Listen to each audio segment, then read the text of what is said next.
Hey everybody, welcome to the Dan Bullman Photography Podcast. We are here with another live stream episode on YouTube tonight, and my guest is Adam King. Adam is the founder of AGameoftones, and he is on the Instagram account King Kings. So Adam, for those of you who might be running into you for the first time, why don't you give us a little bit of your background and how you got into photography and Instagram?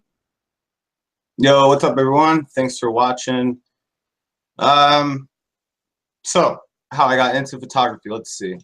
So I moved to Pittsburgh a few years ago, and I used to do a lot of music and stuff. So when I moved to Pittsburgh, tried to find bands to play with. A lot of people there I just didn't click with. I'm a drummer. I need a new outlet, and I wasn't really sure what to do. So at the time, the Instagram that I was using was just like selfies and, you know, stupid stuff like that. So I met this girl, and she was into photography. And, you know, I'd check out her stuff as we're dating and whatever. I don't know, she took it pretty seriously, and she was good. So it made me want to try it out. So I just started my phone, and then I post pictures on Instagram. And then just like I would get random people just like from wherever like commenting on it. I was like, wow, this is pretty sick. So it's kind of like motivating at first, you know, just with my iPhone. And then I discovered, you know, editing apps. So I started getting more into that. And, you know, before music, I also, growing up, I was always creative. I always did painting or drawing or sculpting, just anything I could. So then I got to, you know, use my phone, start to put more like artistic touch on it. And then I just got hooked. People, you know, see people from all around the world, their stuff, slowly discover more photographers from around the world. And then one day I got a batch of hashtags, and they're like, oh, she was like, yeah, use these on your photos. So I was like, okay. So just copy and paste. It was like Visco and like stuff like that. Yeah. And then one day I got a feature, and I was like, whoa, this is cool. And I discovered that the hashtags link back to these communities. So super fascinating for me. It was kind of like music in the sense that there was like this whole underground community, but it was all right on my phone. So I didn't really have to go anywhere besides out and shooting, whatever. So I got featured, started researching more into like hashtags and stuff like that, discovering they all went back to these communities. So the one page that featured me, Exclusive Shot, after they featured me, you know, super interested, and I just wanted to be a part of it. So I hit them up, and I was like, you know, thanks for the feature.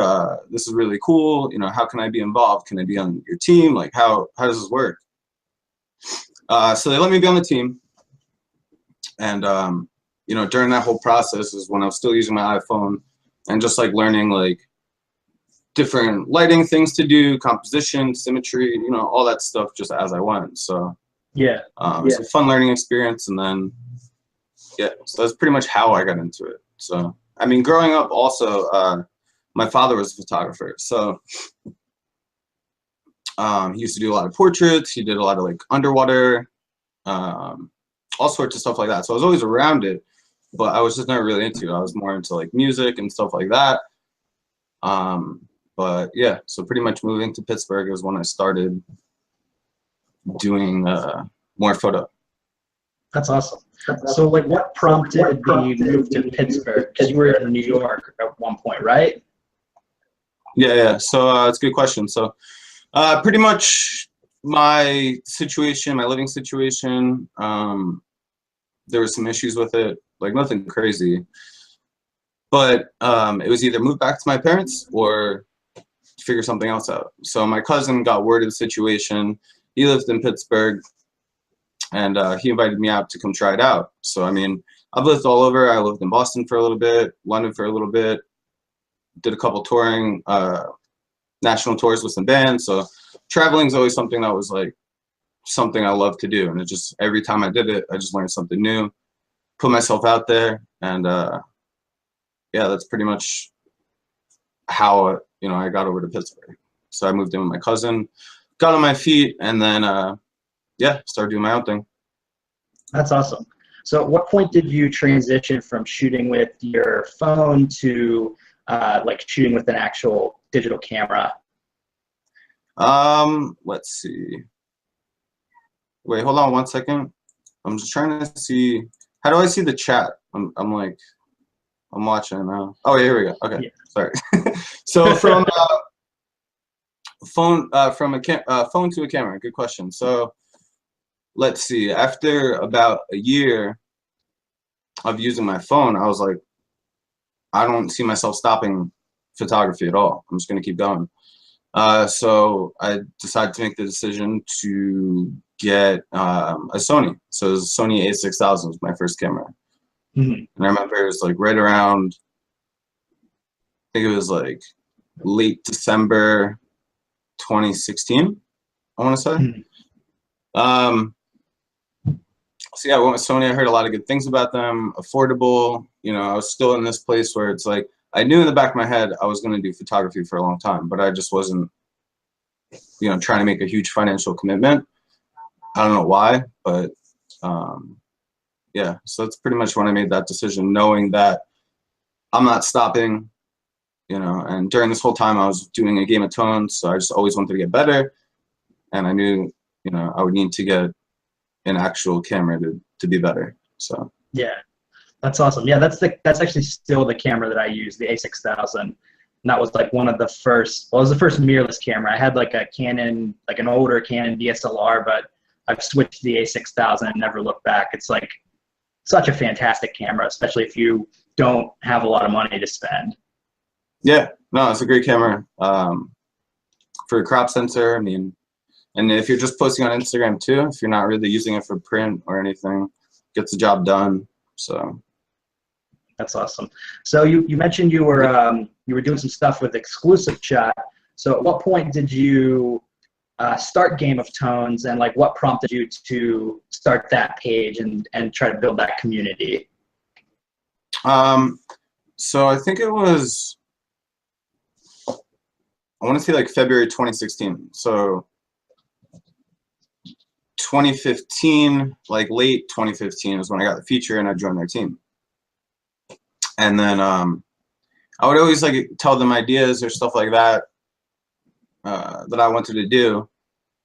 And it was just like a communication barrier, which nothing wrong with that, can't help it. But I really wanted to do, you know, kind of like how the music community was, but bring it to the photography world. It's kind of what I wanted to create, doing a lot of events and whatever I could. So I'd express ideas and it just really didn't go anywhere. So then at that point I was like, I want to do something else like on my own and, you know, actually put my ideas to use. So nothing against them, still awesome OG community, but that's when I decided, okay, time to do something else and really, you know, bring it to the next level. What's going on here already in the existing like underground photography world. So yeah, that's when I made that decision. That's awesome. Yeah, and it's been interesting to see the rise of Game of Tones because, I mean, if you've started it in like February 2016, so we're literally like 18 months later, something like that, and you've hit 600. No, it was like February 2015. 2015, okay. So yeah. Even still, like, you know, maybe 2 years and you're at 600,000 followers now, which, so when you started it out, when did you really notice that you were starting to get some traction with the account and that there was really a community building around a Game of Tones? I would say between the spring and summer of 2015. So, and I always put like the idea of like music and bands into it. So like, you know how bands, they go on tour, they're not going on tour by themselves, they're collaborating and going with other bands. So it's kind of the way I looked at it is, you know, I need to find people who are doing the same thing, running communities, and link up with them, and that's what I did. So right after I started Game of Tones, I was looking around, and there's like a couple like pages that were around before it, like Way Too Ill, Heater Central. So those were the first two I reached out to. So the dude Eric, behind Way Too Ill. He also does portrait page. Super nice dude from Toronto, but I reached out to him, and then Jay, he does the Heater Central page from Austin, Texas. So I reached out to them, and then we formed what's called an alliance, which is kind of just like a network. So we all kind of just like promote each other and exchange shout outs and like put each other in the captions as an alliance. And that's how that started. And once we started like all collaborating and getting the mix of people around, is when things really started to grow. And then, you know, discovering more and more communities and meeting the people behind them, is when I decided I wanted to do my first like meetup. So I'd never been to an Insta meet or anything like that. Always thought the idea was super cool. So I decided, I was like, well, I'll just make my own, you know what I mean? So do my own Insta meet, and it was August 2015, where I did the first one. It was called Global Meet. So a Global Meet was pretty much myself, Eric from Way Too Ill, Jay from Heater Central, and then we rounded up, I don't know, maybe like 15 other cities. And the idea was to do a meetup on the same day and just bring people together. So that's what we did. So I organized everything, got the logos made up by our buddy Third Optic. He does like all of our graphic design. We picked the date, rounded up all the different cities. We all had like, everyone could do their own thing, you know, have their own plan or theme. But then we did Global Meet. So after we did that, I remember just like going to the meetup. I was still new to the city. I didn't really know anyone in Pittsburgh at all. And a ton of people came out. And I remember it was just like super inspiring, like meeting all these people, a little intimidating at first, but it was still cool. And I remember, you know, doing the meetup and then going home, like running home to go see, because people would take pictures at the meetup, post it. Yeah. So we had all these different cities. So I like ran home, went to the hashtag, was looking through hashtag Global Meet, just like in awe, just like, holy shit, like all these people came out to like all these different cities. And I guess from that point on is really when I was like, yeah, I want to keep doing this and like do it better and do it bigger. And yeah, so between collaborating with Heater Central and Way Too Ill in the early stages to Global Meet, that's when things just started. Like I knew for sure, like I wanted to keep going with the community, and I wanted to do a lot more, kind of just like turn the wheels in my head. So it was cool. That's awesome. That's awesome. Yeah, it's so amazing to see how the community has grown. So one other question I wanted to ask is, yes. You know, looking back at some of your previous photography, I noticed that you shot a lot of more like urban exploration and like cityscapes and that sort of stuff. And then eventually you started transitioning into portraits. So when did you start getting interested in portrait photography and getting into starting to post that work on your Instagram feed? Yeah, that's a good question. All right, so the timeline, I started my iPhone. I was mainly just shooting downtown Pittsburgh with my iPhone, wherever. A couple trips back home to New York a few times, whatever. Bought a camera, and then from January 2016 to like April 2016, I did all these different events. So I did Miami. We did like an EDM. We shot for some EDM festival out there, Life in Color, and then we did a meetup.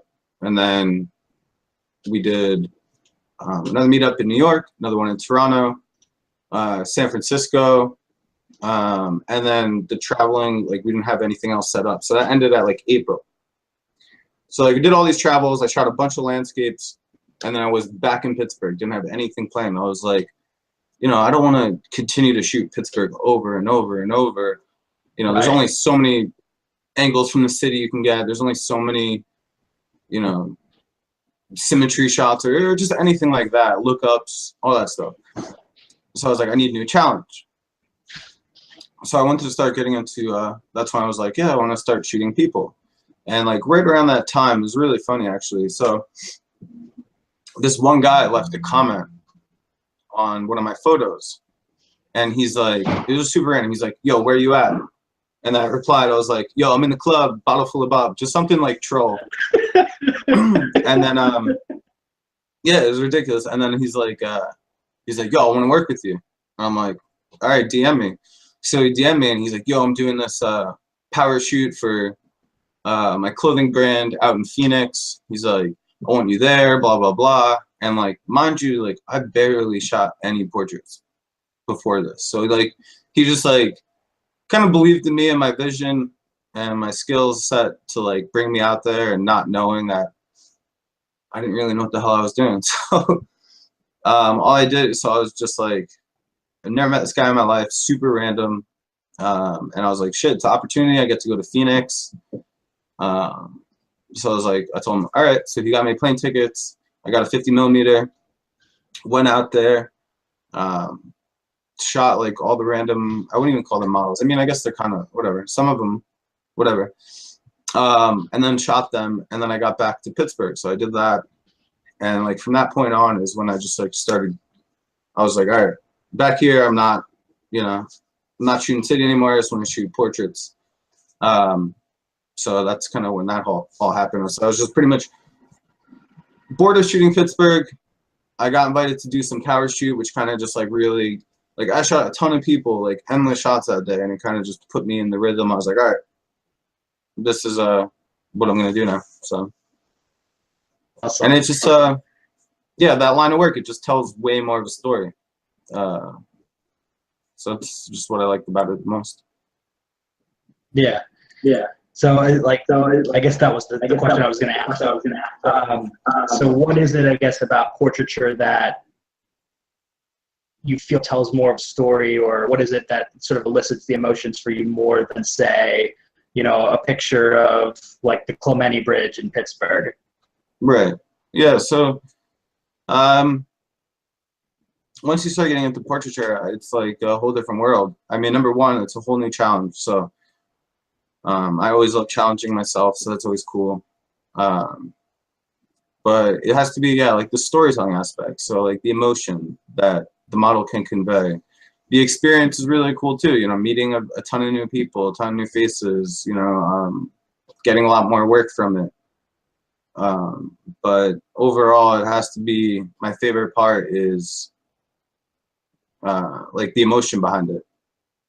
So I think that answers the question. I don't remember. Yeah, for sure. Yeah, I think one of the things that I find appealing about portrait photography more so than doing like cityscapes is there's so much more of an interactive element to it as well.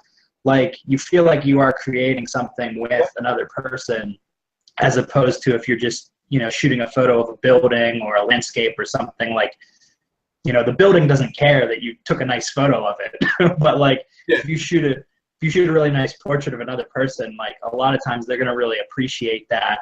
And you can really do something to boost other people's self-esteem or personal image and that sort of thing by being able to create some interesting work. So that's what I've always found interesting about portrait photography in particular. Yeah, I mean, you'll come across people that are at a point, like you'll capture a moment of the person from a time in their life, and like, you know, getting to know whoever you're shooting with and their story, and maybe what they're going through, good or bad. And it's just cool to look back on, you know, having, you know, knowing the person's story and then like what you went through to get the shot, and all of that is a lot of fun too. But yeah, I definitely, yeah, there's so many good aspects of it that I really enjoy. So yeah. So what would you say has been like one of the most challenging portrait shoots you've done, or maybe a portrait shoot where things didn't go quite as planned or something went wrong and you had to sort of pivot and try to figure out how to make it work? So I guess like the most challenging one to date is gonna have to be, I mean, there's a few that stick out, but I'd say the most challenging one was when so Beautiful Destinations reached out to me, and they, you know, we've been following each other. Tom and Jeremy, they're awesome, but me and Tom were following each other for a while. They actually, how it all started is way back, rewind to February 2016, I did a New York meetup, and we had at least 600 people there. It was crazy. But the Beautiful Destination guys were there. I didn't know them at the time, but one of the guys on our team, Tony Bennett, he knew of them. And he, you know, I was trying to like herd around like 600 different people and get them all going to the same direction for the photo walk. But after, he's like, yo, there's so many people there. He's like, I really want you to know these guys behind Beautiful Destinations. And like at the time, I really didn't know too much about them, but I was like, oh, that's awesome. So he gave me their emails. I sent him an email. Then we like followed each other, and then we were just been following each other for a while. So fast forward to about March this year, they reached me out to do a campaign with a swimwear company. So the campaign was in the Bahamas. Okay, we were shooting guys, which is fine. I mean, I'll shoot guys, but it's still, you know, something I'm just not too experienced with, but I think I still did a good job. And then, you know, shoot, like usually I'll shoot in cities. So now I'm being brought to an island, you know, to go shoot and dealing with those conditions. And on top of that, you know, the pressure of really doing a good job for these guys. You know, they believed in me, you know, being like their first portrait photographer they reached out to do the job. So there's a ton of pressure, a ton of like obstacles and things in the way. And then, yeah, we got to the island, scouting locations, and their work ethic's crazy, you know, waking up, sunrise, and just shooting until sunset, and then rinse and repeat the next day. But yeah, so with all the pressure and conditions with the weather and lighting, made for a really good challenge. It wasn't a bad thing at all. Like, I did a great job. But there was a couple cool adventures we went on. One of them was to like this private island we spotted out in the distance. So we got a boat.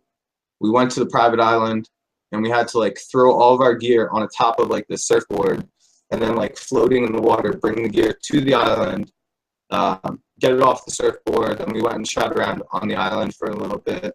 But that had to be like, that whole trip in general was like probably my biggest challenge and like the most pressure I've ever had on me at a shoot.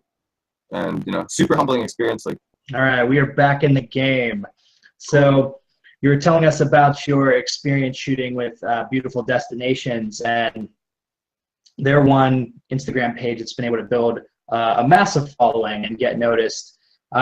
So I guess for photographers out there today, I think a lot of people are really trying to build up their own Instagram followings and connect with people. So what would be some advice that you would give to people out there who are hoping to build their own following on Instagram? Okay, good question. So, I mean, the first thing is creating really good content. So you can, you know, network and do all the right things, but if your content and consistency are not there, then it's probably going to be pretty hard to do that. So that's the first thing, having really good content. The next thing is going to be networking. So meeting people, talking to people, being social on social media. You know, it's the whole point of it, right?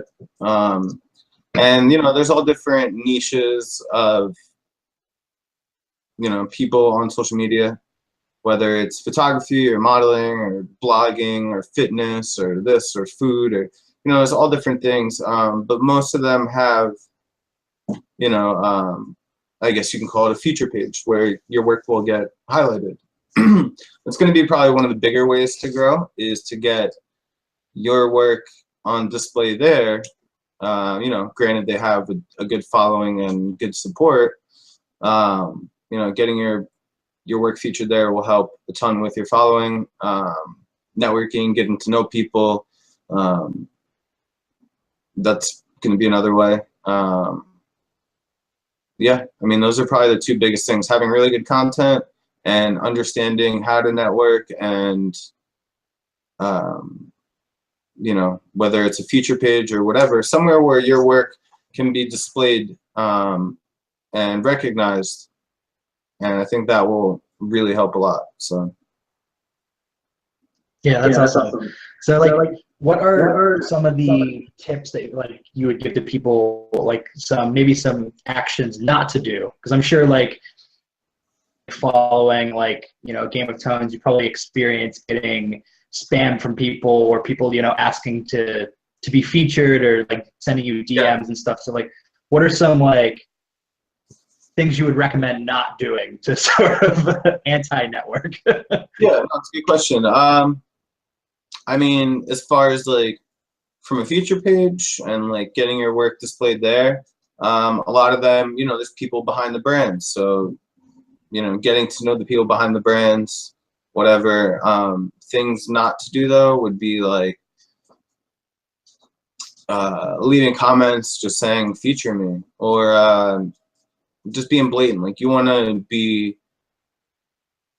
trying to think of the right word, but you just want to like get, integrated in the community. So like, if you're commenting, supporting people, whatever, that's the right thing to do. If you're commenting just blatant stuff like, oh, I'm a 14-year-old photographer from France, please check out my work. Like I'll see like those random comments all the time. It just doesn't really work like that. Like I think what speaks more is support rather than saying, come check me out. I think if you're like supportive towards other people, they'll check you out on their own without you even having to say anything. So yeah, that would be one of the don'ts is, don't leave stupid comments. Definitely leave comments that are supportive, but not ones that are just like all about yourself and spammy, you know what I mean? Nothing like that. I don't see a problem. I mean, I get a lot of DMs, not so much on my personal, but like Game of Tones and Portrait Games, people, asking for features, and I'll go through them and stuff. But that's really not like the best way to go about it.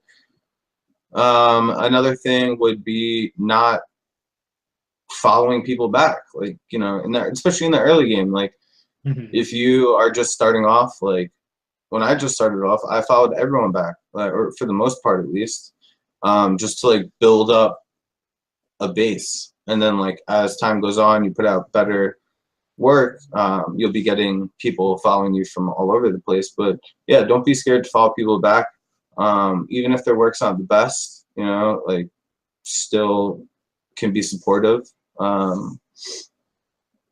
That's another thing to do and to not do. Yeah. So what else?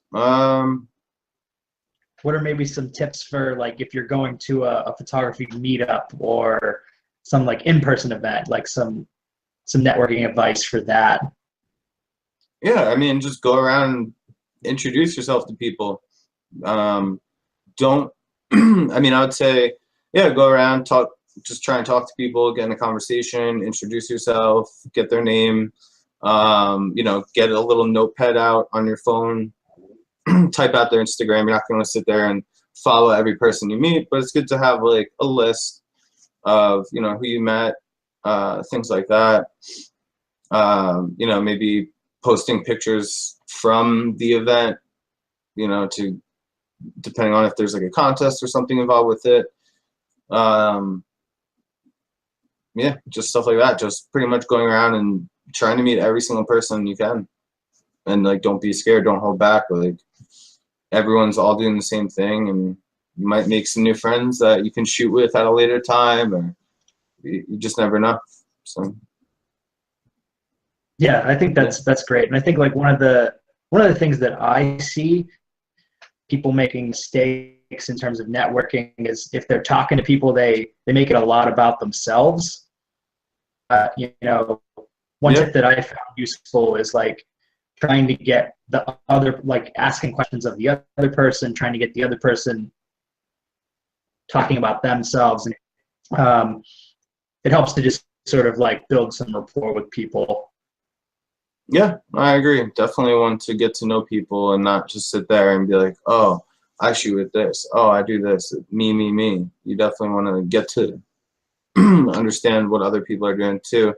But usually it's like at those things, it can be like a high pressure and fast paced situation. I mean, at least from my end, because I'm like usually hosting it, So I'm not really sure as like like an attendee like what that experience is like too much, but from what I can like observe and whatever, it's, you know, just trying to go around, have some small talk with everyone rather than just like hanging out with a little clique and then you're not really going to meet everyone. So that's what I would definitely do. That sounds good. So I want to get some more advice too for our listeners on people who are interested in getting into portrait photography and starting to reach out to people. That what is some advice you would give to people who are maybe trying to find models for photo shoots? Like, what are some strategies they could use, or some things that they can put into play to find people and collaborate with other people to do portrait shoots? Okay. So yeah, I mean, it depends on your quality of work, and if you're just starting, like if you've been shooting landscapes and stuff for a while, and you're just thinking about getting into portraits, you know, it's always good to, you know, maybe if you have friends that model or something like that, just so you can get practice and, you know, start to understand lighting and whatever else. But if you feel a little bit more confident in your work, you know, reaching out to some established models that are either with agencies or that have a ton of modeling content on their page is always a good way. Ways to find them, I mean, probably, you know, one of the easier ones is if you have photographers in your area who shoot portraits, looking at their page, see who they're shooting with, you know, reaching out to those models. Yeah, that would probably be the first way to go about it. And then I always say this, but I come from, you know, landscape background.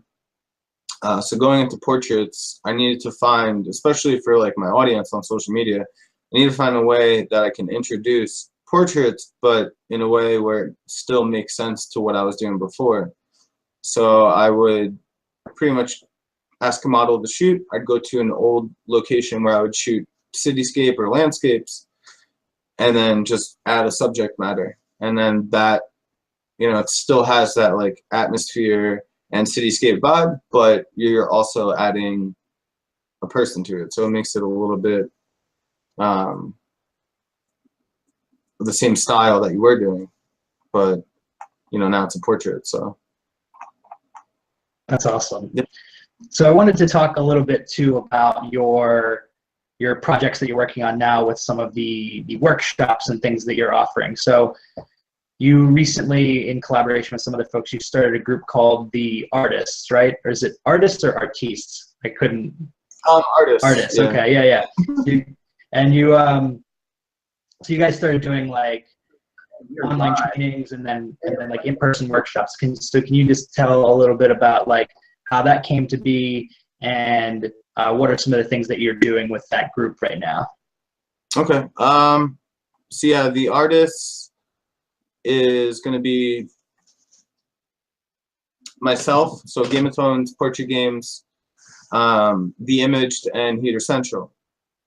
And how that all started was, so over time doing all these events and working closely with, you know, Heater Central and The Image, which would be Jay behind Heater and 5 behind The Image, you know, we built relationships, trust, good communication. So what we wanted to do is kind of all collaborate and do something where all of our groups were kind of together under one like parent company. And that way we could all work as a team to get projects done. So it's not like just myself doing whatever projects, or just Phi with The Image doing whatever, or just Jay with Heater. And that way we can kind of like split up our projects and like what needs to be done for each individual project. And that's pretty much how and why we started that, because we all had that, you know, pretty long-term relationship, that trust. We all had like the same vision. We all wanted to do the same thing. So it seemed like that would be the best way to go about it. So we always had each other's backs, and we were always in whatever together. So that's how that started. Now, as far as like the ARTYSTS, right now, like the status, it's kind of like just like up in the air. Like we haven't really put out too much branding about it. I mean, we're all still part of it, but it's just like some things got put on the back burner. So now I'm more focused on just like what I can do, right? So yeah, so there's that. Then as far as like upcoming, is that what you're talking about? Upcoming and workshops and stuff, or? Yeah. Like what, I wanted to talk a little bit about like how you started doing the workshops and maybe what some of the plans were moving forward with some of the things that you were going to offer. Oh, okay. Yeah. So how did it all start? So earlier, maybe towards like the spring, I forgot what I was doing. I think I was giving like one of my friends, I was helping them with something in Lightroom or Photoshop. I can't remember. But they were like, I don't know, they just thought it was very helpful. And I always like teaching. So I helped them, and then the idea came to me. I was like, why don't I start doing maybe like online workshops where I can teach people who might want to know how to do a certain type of edit or style or know whatever about Lightroom and Photoshop. So, why don't I start doing online workshops? So just on my personal page in the stories, I put like, I was doing online workshops, teaching, editing in Lightroom and Photoshop, and then also like going over their page, their work, telling them what they could do better, whether it's, the models we're shooting with, or lighting, or anything like that, or just like different compositions and, ideas behind shots. So I did like a run of online workshops, and I had like a pretty good amount of people that, signed up for it. So it wasn't like anything that was like super legit, I guess. So then once I did the first round, I wanted to make it legit. And so I decided to put it on the ARTYSTS website. And then from there, people can sign up. It's still available. I just haven't been promoting it as much, but yeah, so people just fill out a form. They can pick and choose what classes they want to go through, and then we just jump on a call, kind of like we are now, and go through whatever they want to learn, whether it's Lightroom, Photoshop, both. Could also, social media tips, advice, feedback on their actual photography, their actual work. So after doing like the online ones for like, I think I did it for like 2 months, where I was like steadily teaching classes. At that point I was like, I kind of want to do like an in-person workshop, and I think it'd be a lot more fun and just different. So that's when the idea came about, and it just so happened that Andrew, AV Kinder, was coming out to New York right around the same time. So he's like, can we do this together? So I was like, yeah, sure, man, let's do it. So then, yeah, we did the New York one, which you were at. It was awesome. It was a good time. And from there on out, we were just like, this is really cool. I want to keep doing this. Like, meeting all you guys and meeting everyone who went, to teaching. And it's just like a very rewarding experience. And, giving people the opportunity to work with, different models and whatever that they might not normally work with. It was just, just something different. Always trying to push the boundaries and experiment. So did that. So after the New York one, really wanted to do it on the West Coast. So then we set up to do, which we already did, the LA workshop and San Francisco. So the whole idea was we do a workshop in LA. Next day we go to San Francisco, do a workshop there. And then, yeah, it was a lot of fun. And like going into it, I didn't want people to get like the wrong impression. And I was like, we need to do some type of like, some type of event, whether it's a meetup or whatever. So I decided, all right, let's also do Insta Meets. So we did a workshop in LA on Saturday. We did a workshop in San Francisco on Sunday. We did an Insta Meet in San Francisco on Monday, and then an Insta Meet in LA on Tuesday. So that's pretty much the flow there. Something I'm still trying to like fine tune it, the whole workshop thing.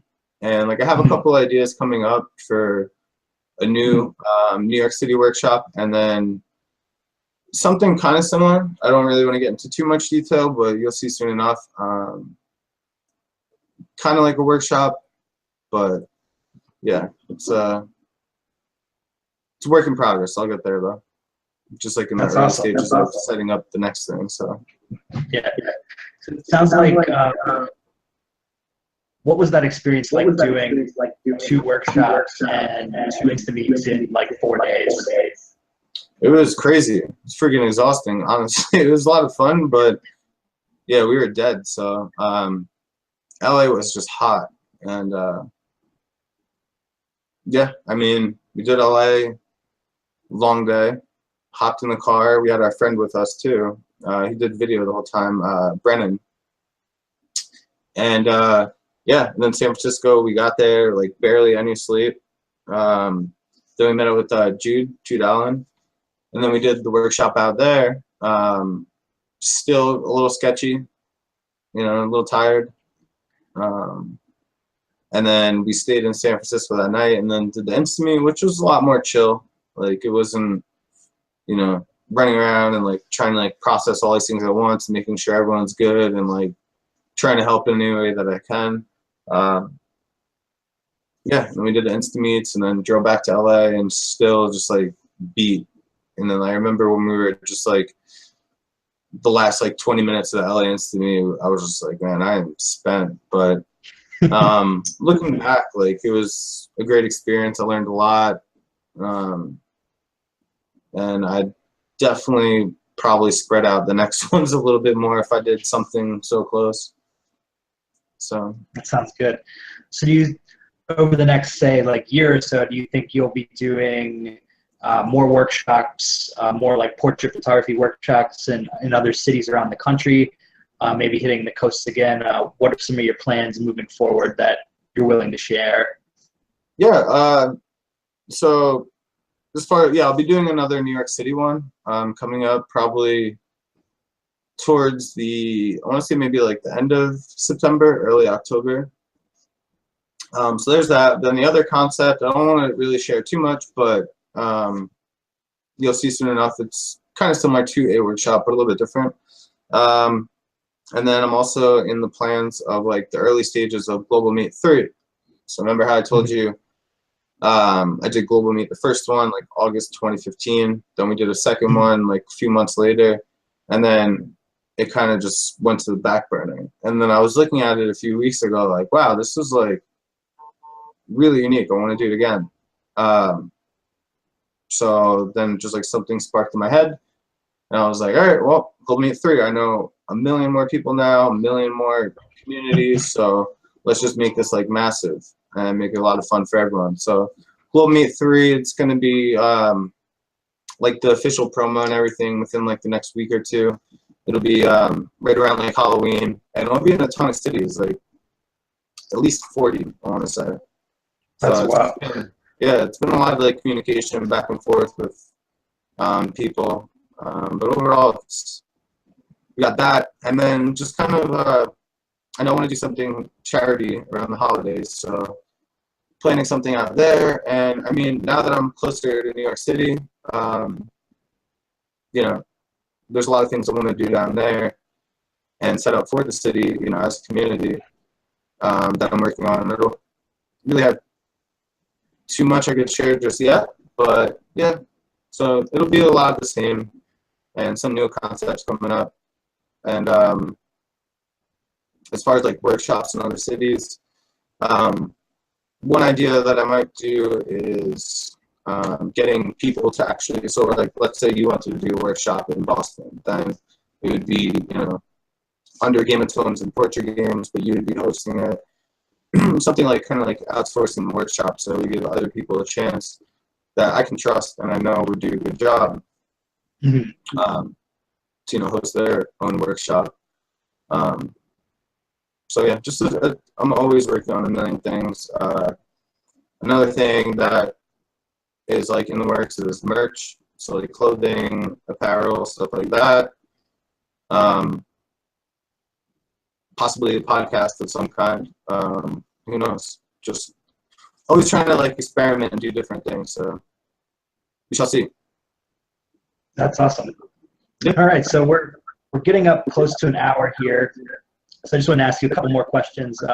First, if people want to get involved in the global meets, how do they go about doing that? All right, so it's a couple things. So from like my standpoint, I'm rounding up all the people that I know in like the cities that I know that I can trust to like host a meetup. And then we're gonna go live with like a save the date.